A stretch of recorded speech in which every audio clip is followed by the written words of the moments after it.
enviado especial del Secretario General para el Yemen, y señor Ramesh Raja Singhan, director de la División de Coordinación y jefe y representante de la Oficina de Coordinación de Asuntos Humanitarios en Ginebra.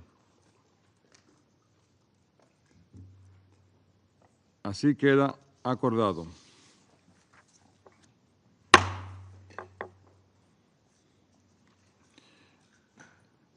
El Consejo de Seguridad comenzará ahora el examen del punto 2 del orden del día. Doy la palabra al señor Hans Grundberg.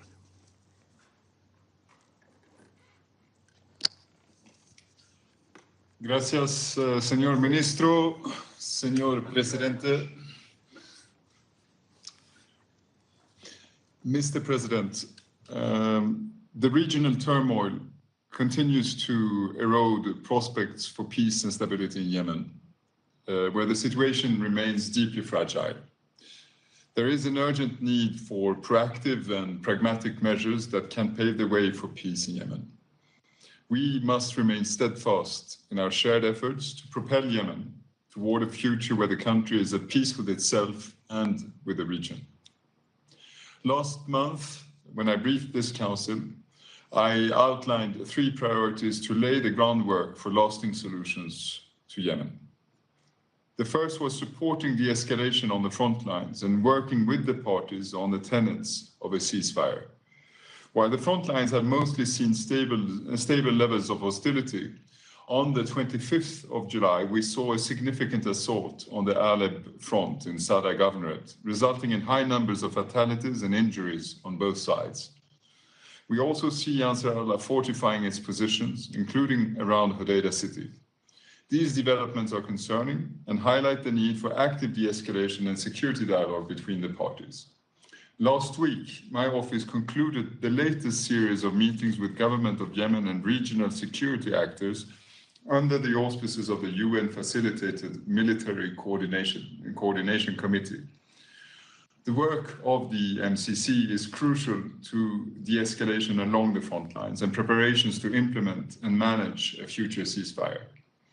Over the course of the week, the parties discussed the role of the MCC in de-escalation along those front lines that have experienced renewed hostilities over the past year. They also addressed challenges in the maritime domain, exploring options that could be pursued in the event of a return to ceasefire negotiations. The second priority is establishing a path for talks between the parties in line with the commitments made toward the roadmap in December 2023. To not lose sight of these commitments, it is essential that measures that build trust and improve the day-to-day lives of Yemenis continue. In this regard, we're seeing positive and ongoing momentum to address road access in different parts of the country, and notably the route connecting Baida and Abyan governorates. I want to acknowledge the valuable contributions made by civil society in advancing these efforts and express my full support for these initiatives. I encourage the parties to open more key roads and to take further steps to facilitate movement of people and commercial activity. My office remains ready to support efforts toward this goal.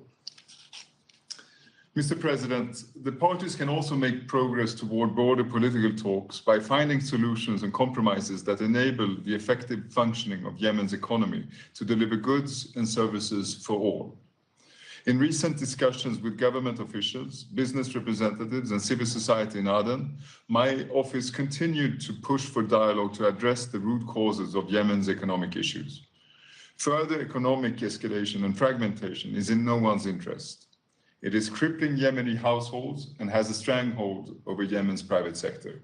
It is vital to find the will and space to act, and the time is now. In this regard, I welcome the recent steps taken by the Central Bank of Yemen in Aden and the government of Yemen more broadly to address the recent currency depreciation. I congratulate both on the marked improvement of the exchange rate in government of Yemen areas. I also commend the government of Yemen for its efforts to stabilize the prices of essential goods in light of the recent appreciation of the currency. I hope that these steps mark the start of a sustained recovery. Mr. President, to make continued progress, as I have said before, the parties need to take actions that build trust and good faith. Unfortunately, we have seen the opposite in the last month, with unilateral and escalatory decisions that risk deepening divisions within institutions and state structures. There are numerous examples of such decisions. One is the issuance of the new 50 Riyal coins and 200 Riyal notes by Ansarallah, which contributes to the fragmentation of the Yemeni Riyal and complicates future discussions to unify the Yemeni economy and its institutions. There are several other examples of unilateral decisions aiming at dividing institutions rather than unifying them. These are steps in the wrong direction. Instead, I urge dialogue between parties, which is the only way to bring about long-term sustainable solutions on all matters which affect the day-to-day lives of the Yemenis. The third priority is the continued work with the region and the international community to stabilize and support Yemen. This includes addressing the need for security guarantees, including with respect to the Red Sea. The recent seizure off the Red Sea coast of Yemen of a significant cache of weapons and technology once again underscores the importance of reminding all member states of their obligation to fully comply with the UN Security Council resolutions concerning the UN's arms embargo. Mr. President, following the sinking of two